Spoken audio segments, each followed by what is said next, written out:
We in Massachusetts have had same-sex marriage forced upon us for 7 years now. And the first level of impact is in our schools. From kindergarten through 12th grade and beyond, our children are being indoctrinated on same-sex marriage and the rightness, the correctness of homosexuality. The beginning of 2005, our son Jacob was going into kindergarten, and he came home with a diversity book bag. And in the diversity book bag was a book entitled Who's in a Family by Robert Scutch, and that introduces children to same-sex households. Back in March of this year, our son came home Friday afternoon and bounded in the front door and said, "Mom, Dad, guess what? Our teacher read us the funniest book. It was so silly. It was about a prince who was getting married, but he didn't marry a princess. He married a prince." That afternoon, we sent the teacher an email message. The teacher called back and said that yes, it was a book about two princes who got married. King and King. It's a story that introduces the idea of men having a romantic relationship and getting married. We were shocked. And your son is how old? He's 7 years old, in 2nd grade. And they read this book to him? Yes, in the formal classroom setting with his teacher as an authority figure presenting this concept as something that is good and right and the way things should be.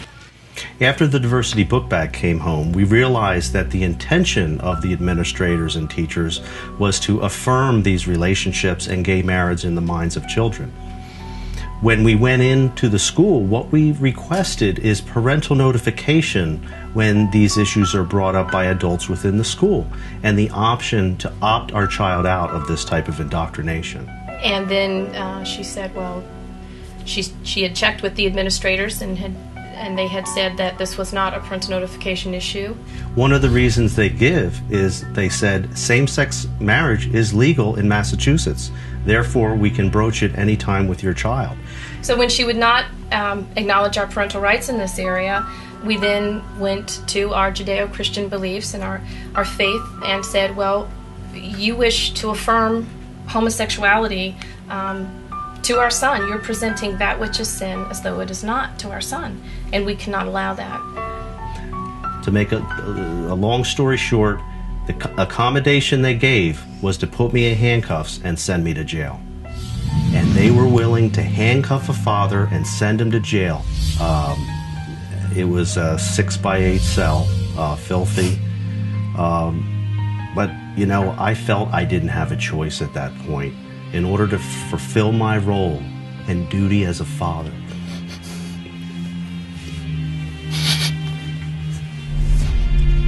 So we filed a lawsuit. Long story short, the district court said that they didn't think we have a parental right to be notified in this. The federal court judge Mark Wolf ruled to dismiss our case. Every citizen should take the time to go read his judgment. He spoke about this book, Changing Minds, in which, to paraphrase, he believes that it's the school's job to change the minds of the young children, that they are indeed young and impressionable. So it's translating directly into what the courts did on gay marriage, and then teaching the children it's okay. And in fact, you could be gay too. I even put this concern to the chairman at the time of the school committee. A little girl saying, "I love my girlfriend, I must be gay." And he said, "David, I have no problem with that whatsoever, about children being told this and thinking they're gay at a very early age." One mother shared with me how she and her son were out doing yard work, and a neighborhood child came up and asked at the age of 6 or 7 years old if it was all right for this little boy to marry her son when he grew up. And the mother was aghast and said, well, no, of course not. That wouldn't be right. And the little boy said, "Oh yes, in Massachusetts, I can marry a man when I grow up." Children and teenagers are at a time in life where they're still figuring out who they are and what they like, and their identity is still evolving. And so when they begin to label themselves as homosexual, gay, or lesbian, bisexual, when they adopt those labels at a time in life when they're still evolving, that can have the effect of closing out other options for themselves. My name is Brian Kamaker. I'm president of Mass Resistance, pro-family group in Massachusetts. Here's an example of something that was that was at Brookline High. The Little Black Book, Queer in the 21st Century. This was picked up at Brookline High School at a gathering of teachers and kids pushing the gay agenda at that school.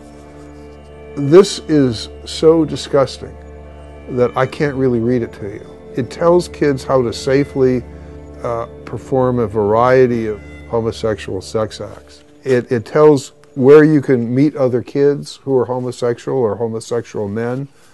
It was published by the AIDS Action Committee with money, as it says, from the Boston Department of Health, the Massachusetts Department of Public Health, and other groups that get public money.